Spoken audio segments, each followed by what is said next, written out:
महात्मा उपासक डॉक्टर सोहनराज तातेड़ पुनरुत्थान और आत्मविज्ञान के बाद अब ला रहे हैं सनातन सत्य, जैसी दृष्टि वैसी सृष्टि, कुदरत, कुदरती रचना एवं कुदरत के कानून से शाश्वत सुख की प्राप्ति। लॉग इन करें www.drsohanrajtater.com, YouTube channel doctor Sohanraj Tater, play store से डाउनलोड करें mobile app doctor Sohanraj Tater. ओम ह्रीं नमो अरहन्ताणम्। ओम ह्रीं नमो सिद्धाणम्। ओम ह्रीं नमो आयर्याणम्। ओम ह्रीं नमो उवज्जायाणम्। ओम ह्रीं नमो लोये सवसाउणं। ऐसो पंच नमोकारो सव पावपणासनो मंगलाणं च सव्वेसिं पडमं हवै मंगलं पडमं हवै मंगलं।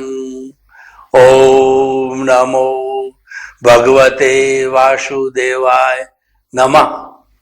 ओम नमः शिवाय। जय सच्चिदानंद। भाई और बहनों, मातृशक्ति को नमन। आज का हमारा सुंदर विषय पर्युषण आराधना पर्व। देखिए, हमारी भारतीय संस्कृति में 365 दिन पर्व आते हैं। क्यों पर्व आते हैं? कि हमारे देश के अंदर बहुत सी जातियां, बहुत से धर्म, बहुत से मत, बहुत से मतांतर एक साथ निवास करते हैं। इसीलिए भारत को अनेकता में एकता कहा जाता है, यूनिटी एमोंग डाइवर्सिटी कहा जाता है। आप प्रारंभ से चलो कि भारत आर्यों की संतान है। आर्यों के बाद में शक आए, हूण आए, खिलजी आए, मुसलमान आए, पुर्तगाली आए, डच आए और अंग्रेज लोग आए। कितनी कितनी जातियां आई, तो आज भी वो जातियां भारतवर्ष के अंदर आकर के बस गई, क्योंकि भारत एक उदार देश है। भारत का देशी भाषा में बात करें कि पेट इतना बड़ा है कि सभी उसमें समा जाते हैं। भारत एक विशाल समुद्र है, उसमें सारी छोटी छोटी नदियां समा जाती है। हम अनेकांतवादी है। हम जितने भी धर्म दर्शन, जितने भी लोग हैं, उन सब लोगों के मत को जो स्वीकार करते हैं, सर्वधर्म समभाव में विश्वास करते हैं। हम ये मानते हैं, हम सभी के पास 7.8 अरब की जनसंख्या के बाद जिस जिसका अपना व्यू पॉइंट है, धर्म है, अपना चिंतन है, आइडियोलॉजी है, वो सत्यांश है। जब इन सब को मिलाया जाता है तो एक परफेक्ट सत्य बनता है, जो कि केवल ज्ञान कहलाता है, जो कि एब्सोल्यूट ट्रुथ कहलाता है। तो वह सबके मिलने से होता है और सभी अलग अलग रहते हैं, तो वो एकांतवादी कहे जाते हैं। तो भारत पर्वों का देश है। बहुत से पर्व ऐसे आते हैं जिसके अंदर मनोरंजन किया जाता है। ज्यादातर पर्वों के अंदर मनोरंजन होता है, एक दूसरे से हिलना होता है, मिलना होता है, मौज होती है, शौक होती है, खाना होता है, पीना होता है। और कुछ पर्व ऐसे होते हैं जिसमें आत्मरंजन होता है। तो मैं आज ऐसे पर्व की बात करता हूं जिसमें कि आत्मरंजन होता है, यानी जो आत्मा की ओर हम जो है मुख करते हैं। दूसरे पर्वों के अंदर हम जो है मनोरंजन की ओर मुख करते हैं, चाहे हमारे राष्ट्रीय पर्व हो, जैसे कि हमारा जो है 15 अगस्त है, 26 जनवरी है, हमारी दीपावली है, होली है, और मुसलमानों की बात करें तो ईद है, और उसी तरीके से क्रिश्चियन लोगों के भी त्योहार है। हर एक के अपने अपने त्योहार होते हैं। तो आज हम जो चर्चा कर रहे हैं वो पर्युषण आराधना पर्व है। ये जैन दर्शन का पर्व कहलाता है। पर्युषण का अर्थ होता है आत्मा के इर्द गिर्द रहना। देखिए, हमारा ये जो संसार है ये मुख्य दो घटकों, दो तत्वों से बना हुआ है। एक जड़ तत्व है और एक चेतन तत्व। बस इस सारी दुनिया में, ब्रह्मांड में दो ही तत्व है, जड़ और चेतन। जड़ है वह साधन है और चेतन है वह साध्य है।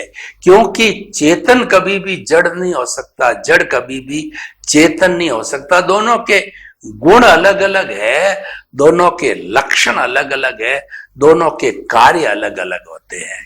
जैसे जड़ होता है वो गलन मिलन धर्मा होता है, वर्ण गंध रस स्पर्श वाला होता है।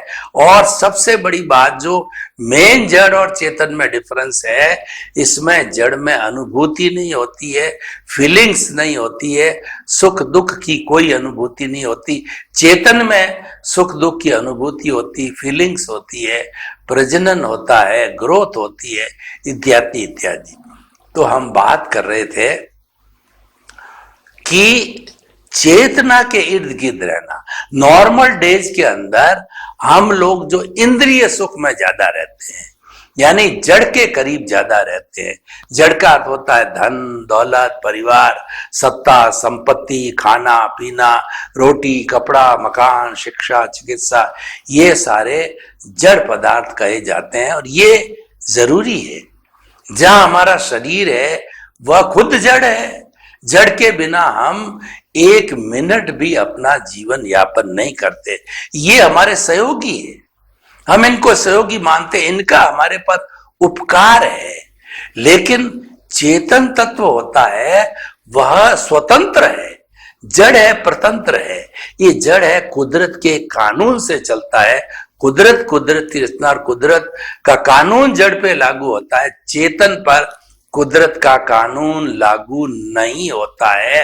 वो परफेक्टली स्वतंत्र है। इसीलिए ही चेतन है वह मुक्ति को जाने वाला। वो तो जो हरेक के भीतर विराजमान है वह शुद्ध स्वरूप के अंदर ही विराजमान है। लेकिन वह जो है जड़ के संपर्क के कारण, जड़ के जुड़े होने के कारण जो है वह बॉन्डेड हो गया, वह अशुद्ध हो गया। अब देखिए, पर्युषण आराधना का अर्थ होता है आत्मा के इर्द गिर्द रहना। भगवान महावीर स्वामी ने जो एक 50 जो चातुर्मास जो होता है, चातुर्मास 4 महीने होता है, वो जो जेठ आषाढ़ शुद्धि पूनम यानी श्रावण लगते ही सावन भादा आसोज काती, ये 4 महीना जो बरसात के दिन होते हैं, इन 4 महीने में जैन साधु इधर उधर विचरण नहीं करते हैं। क्योंकि बहुत से समूर्छम जीव है और जीवों की उत्पत्ति होती है और हिंसा होने का पूरा चांस रहता है। 4 महीने एक जगह पर स्थिर रहते हैं, उसको चातुर्मास 4 महीने का आवास कहा जाता है। भगवान महावीर ने ये विधान दिया कि इन 4 मास के अंदर जो है ज्यादातर कार्य आत्मा के करीब रहने का होना चाहिए। और समय भी मिल जाता है, श्रावक को भी मिलता है और जो है वह संत को भी मिलता है। क्योंकि 4 महीने में बरसात होती है, ज्यादा काम भी नहीं होता, रास्ते भी रुक जाते हैं और काम धंधे सभी थोड़े शिथिल पड़ जाते हैं।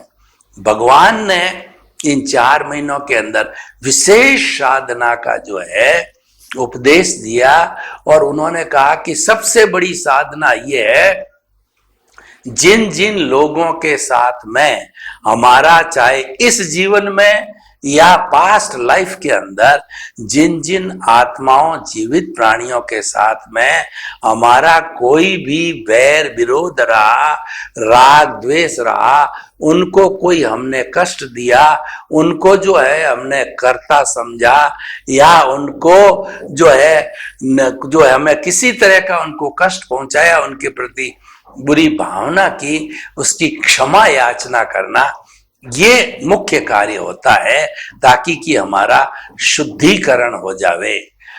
आलोचना, प्रतिक्रमण, प्रत्याख्यान ये ऐसे साधन है, उससे हम हमारी आत्मा को धो सकते हैं।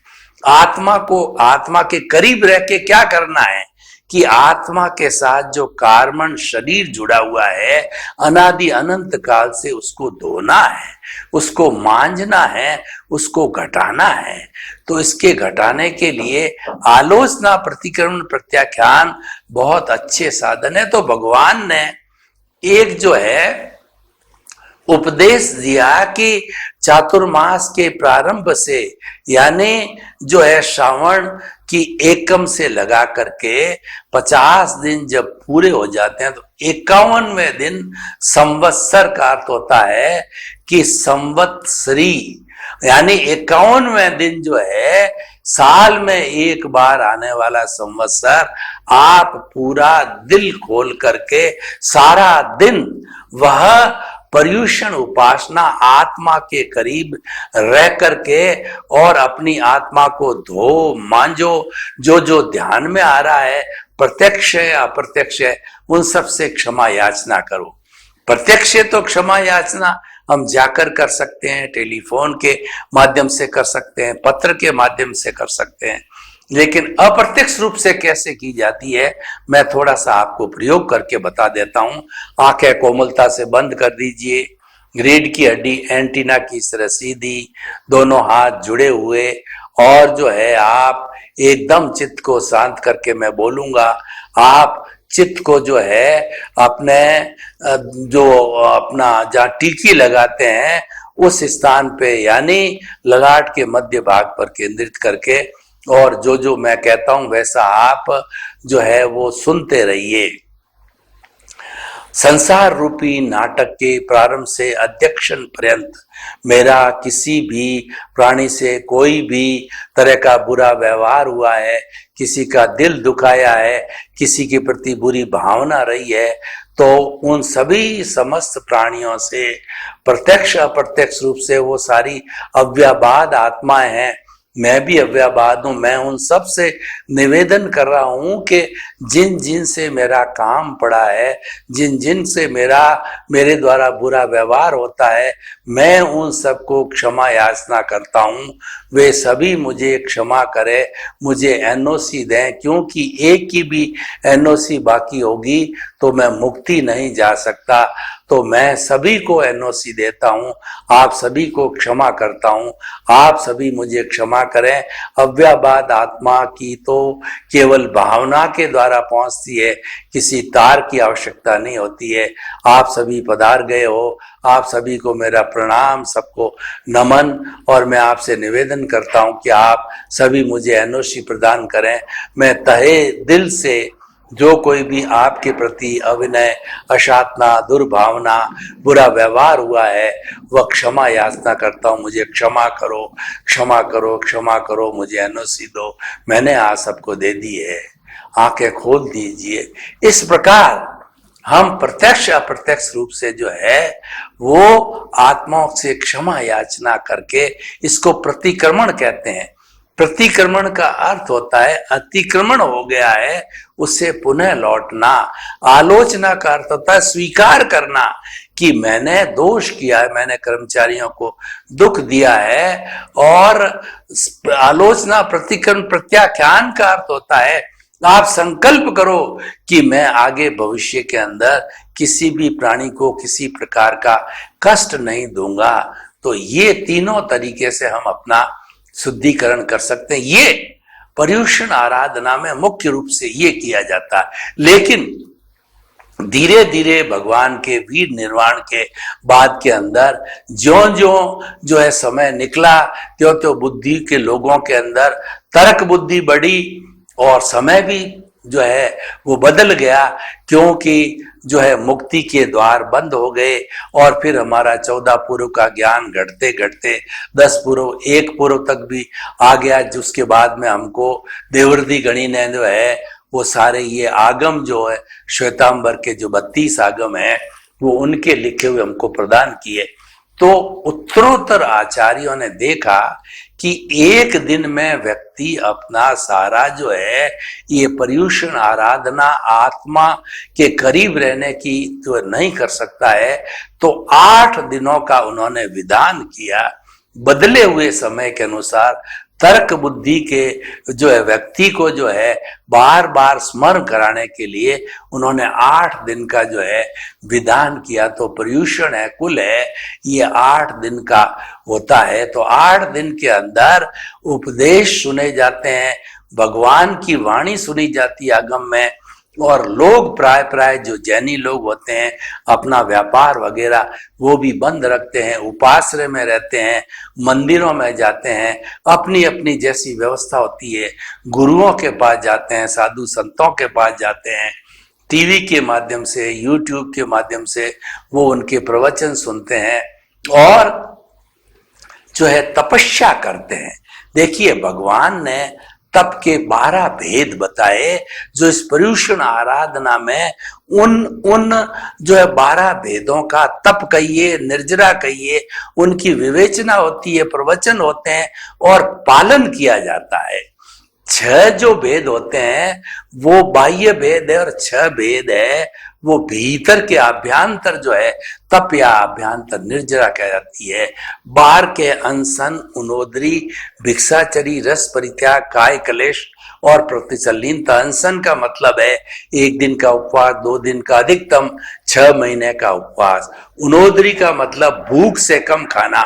आपका अगर पूरा भोजन 5 रोटी का है तो 4.5 रोटी खाना, ये अनुद्री है। और भिक्षाचरी साधु संत होते हैं, घर घर जाकर के मधुकरी और गोचरी, जैसे गो चरती है, एक एक बूंटे से थोड़ा थोड़ा लेके करते हैं। और जो गृहस्थ लोग हैं, अणुव्रती है, उनके लिए ये होता है कि जो है आपके सामने बहुत से व्यंजन पड़े हैं, उस व्यंजन की सीमा करना, 5 व्यंजन लेना, 7 लेना, 10 लेना, उतनी मैक्सिमम उनका जो है सीमाकरण करना, उनका संयम करना।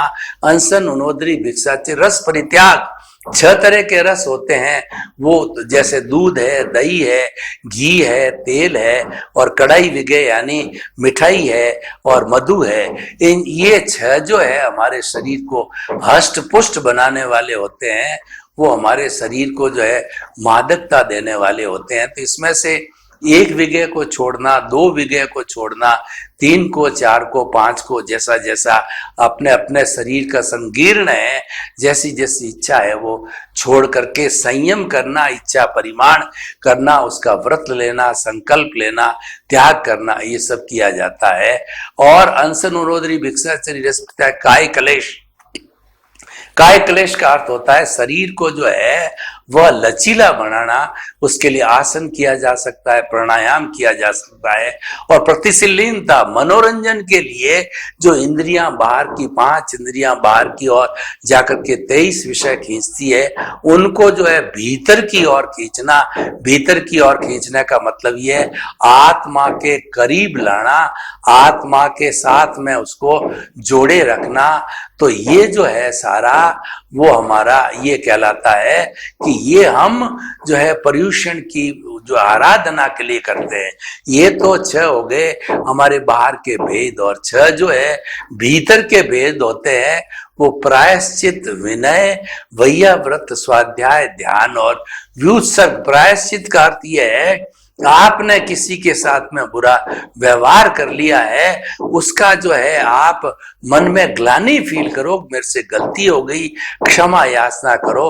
और विनय का अर्थ होता है कि वो लोगों के साथ में जो है आप वो अच्छी तरह से जो है वह विचार लोगों के साथ अच्छे व्यवहार के साथ आओ, लोगों को सम्मान दो और लोगों को जो है वो अच्छा ट्रीटमेंट दो, ये विनय है। तो प्रायश्चित विनय और वैया व्रत का जो है साधु सन्यासियों के लिए अर्थ होता है कि उनके साथ में जो साधु संत होते हैं उनकी जो है सार संभाल करना, उनकी अग्लान भाव से सेवा करना, और ग्रस्त लोगों के लिए अपने माता है, पिता है, परिवार के दूसरे सदस्य है, उन सब के साथ जो है वो उनका सेवा करने का प्रकल्प वैया व्रत है।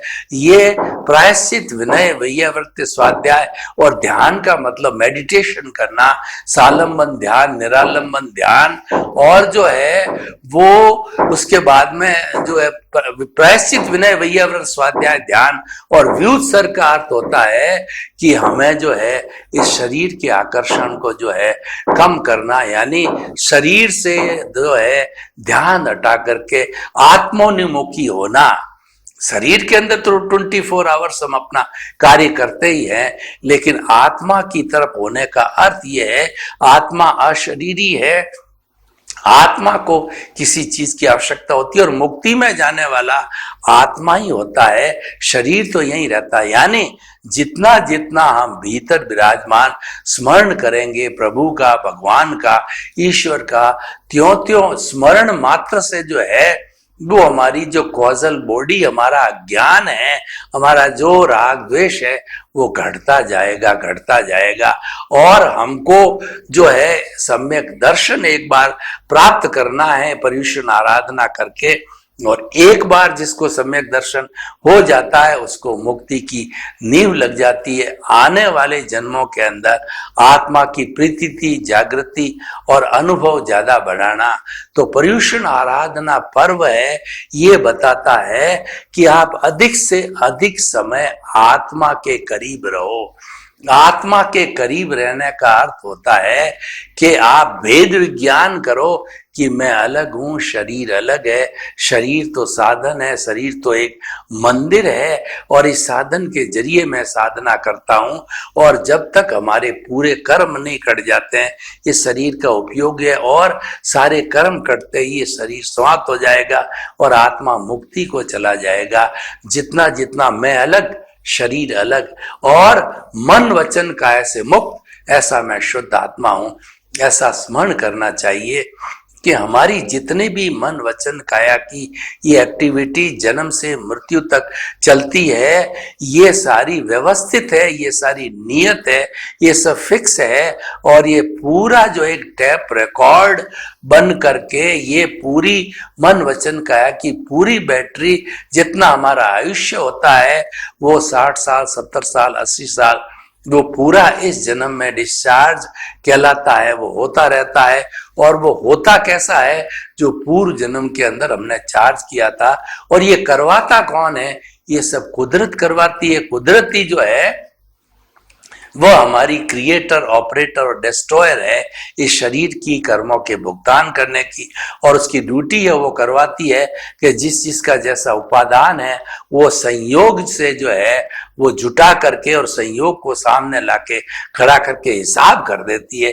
इसलिए कहा गया कि शरीर पिछले जन्म के कर्म के भुगतान के लिए मिला है, तो ये सारा भुगतान चलता रहता है। ये तो नियत है, ये तो फिक्स है, ये ऑटो मोड से चलता है, और मन वचन काया तथा उससे जुड़ी हुई अवस्था मात्र कुदरती रचना है, और वो विनाशी है, वो जड़ है।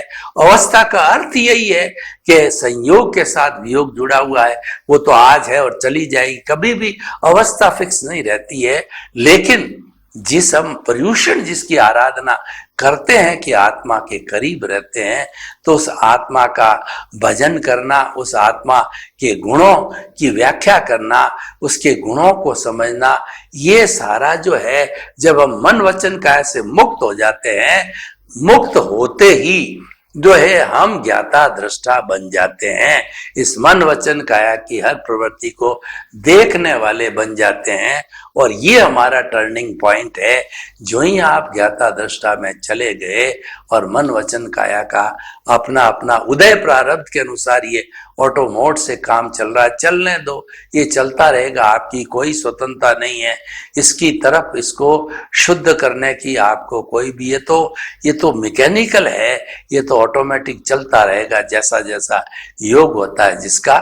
तो इसीलिए जो है आप जो ही ज्ञाता दृष्टा के पॉइंट पे आए तो ही आपको दृष्टि विज्ञान हो गया। दृष्टि विज्ञान का अर्थ हो रहा है कि आपकी दृष्टि जो अज्ञा शरीर की तरफ जा रही थी वो प्रज्ञा का मतलब वो आत्मा की सत्ता है, वो मोक्ष की प्रतिनिधि है, उसकी तरफ चली जाती है।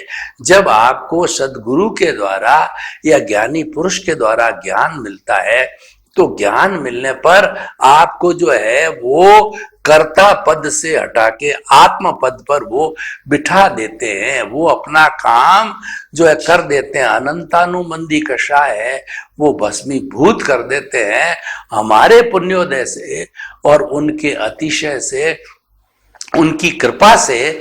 तो जब वो ऐसी स्थिति पैदा हो जाती है तो फिर हमारे नए कर्मों का विशेष बंध नहीं होता, थोड़े से बंद होते हैं तो साधारणतया वो समाप्त हो जाते हैं। तो हम जो है वो अपना कार्य जो है वो पर्युषण आराधना का करते रहते हैं, आत्मा के करीब रहते हैं, आत्मा की भजना करना, आत्मा के गुणों का व्याख्यान करना। आत्मा के गुणों का व्याख्यान करने लगोगे तो कई कई जन्म लगा दोगे तो भी आत्मा के गुणों का, ईश्वर का, भगवान का, प्रभु का कहीं अंत नहीं आने वाला, क्योंकि ये तो अजर है, अमर है, अविनाशी है। इसका रंग नहीं, रूप नहीं, गंध नहीं, वर्ण नहीं, जलती नहीं, मरती नहीं, कटती नहीं, किसको रोकती नहीं, किससे रोकती नहीं, अव्याबाद है, टंकोत्कीर्ण है, अजन्मा अच्युत है। और सबसे बड़ी बात है कि ये भूत भविष्य वर्तमान में हमेशा एक ही मूल स्वरूप में अक्रिया रूप के अंदर है और जो सारा पुरुषार्थ करता है। अब आप प्रश्न करोगे कि जब वो मूल स्वरूप में अक्रिया है तो इतना पुरुषार्थ होता है, जन्म से मृत्यु हम 60, 70, 80 वर्ष तक जीते हैं, कई तरह के काम करते हैं, तो ये कराने वाला कौन है? ये सबसे बड़ी खोज जो मैं हुई है वो मैं आपको बताता हूं। ये सारा प्रतिष्ठित आत्मा करती है और प्रतिष्ठित आत्मा जो है वह प्रज्ञा से भी जुड़ी हुई है, शरीर से भी जुड़ी हुई है अज्ञा से, और उसके साथ साथ में मन, बुद्धि, चित्त, अहंकार, ये पूरी प्रोसेसिंग फैक्ट्री है चार्जिंग की। जब एक जन्म में जब ये हमारी प्रतिष्ठित आत्मा चार्ज करने लग जाती है तो दूसरे जन्म में वही डिस्चार्ज रूप में आत्मा बन जाती है और साथ में नया काम करती है चार्ज का, तो वह चार्ज भी होता है तो नहीं करती है और वो पर्युषण आराधना यानी ज्ञाता दृष्टा भाव में दृष्टि विज्ञान के अंदर रहती है, भेद विज्ञान में रहती है और मन वचन काय से मुक्त ऐसा मैं शुद्ध आत्मा हूं, ऐसा सतत प्रीति जागृति और अनुभूति करती रहती है तो नए कॉज भी नहीं बनते हैं और ये शुद्ध भाव कहे जाते हैं। और जितनी जितनी हम मन वचन काया तथा उससे जुड़ी हुई अवस्था है उनके शुद्धिकरण की बात करते हैं, अच्छी है। ये भगवान ने कहा कि ये धार्मिक क्रिया है, अच्छा है, किया जाना चाहिए, लेकिन जो है शुभ भावों के साथ के अंदर हर धार्मिक क्रिया के साथ में पुण्य का बंध अवश्य होता है। तो वह पुण्य का बंध है हमें पुनः घुमाएगा वो नरक गति के अंदर, वो घुमाएगा देव गति में या मनुष्य गति में, यानी आपको और अधिक समय लगने वाला है। तो ये आपको तय करना है कि आपको जोधपुर से बॉम्बे है, लोकल ट्रेन से जाना या फ्लाइट से जाना, आपके पास में समय कम है आपका और समय टाइट है तो आप तो फ्लाइट से जाना पसंद करोगे, कोई कहेगा मैं तो लोकल ट्रेन से जाऊंगा। दोनों रास्ते खुले हैं, जो फ्लाइट का रास्ता है, लिफ्ट का रास्ता है, हाई जंप का रास्ता है, वह है हमारा ज्ञाता दृष्टा भाव, वो है हमारा दृष्टि विज्ञान। और वह आपको नहीं है तो आप शुभ क्रियाएं, हर धार्मिक क्रिया शुभ क्रिया है, शुभ क्रिया करते रहिए, हम करते ही रहते हैं। तो इस तरीके से ये दोनों रास्ते हैं जो कि हम पर्युषण आराधना के दिनों में काम लेते हैं। दोनों ही रास्ते भगवान के बताए हुए हैं और दोनों ही रास्ते से जो है हम अपनी आत्मा का शुद्धिकरण करते हैं। तो कुल मिलाकर के मैं ये बात कहना चाहता हूं कि पर्युषण आराधना विशेष 8 दिनों की जैन दर्शन के अंदर बताई गई है। ये जो है वो हमारा चातुर्मास लगते ही 51वें दिन से स्टार्ट हो जाती है और 8 दिन तक लगातार चलती है। 8 दिन तक अलग अलग हमारे इन गुणों के आधार पर इन पर्युषण आराधना को हम करते रहते हैं और करके हम कौशल बॉडी अज्ञान को घटाते हैं। सर्वे भवन्तु सुखिनः, सर्वे सन्तु निरामया। लोक के सब जीवों को सुख मिले, शांति मिले, आनंद मिले, प्रेम मिले, सौहार्द मिले, सब वसुधैव कुटुंबकम के सदस्य बन करके इस धरा पर स्वर्ग को उतार लाएं। ओम शांति। महात्मा उपासक डॉक्टर सोहनराज तातेड़ पुनरुत्थान और आत्मविज्ञान के बाद अब ला रहे हैं सनातन सत्य, जैसी दृष्टि वैसी सृष्टि, कुदरत, कुदरती रचना एवं कुदरत के कानून से शाश्वत सुख की प्राप्ति। लॉग इन करें www.drsohanrajtated.com। YouTube channel doctor Sohanraj Tater, play store से डाउनलोड करें mobile app doctor Sohanraj Tated.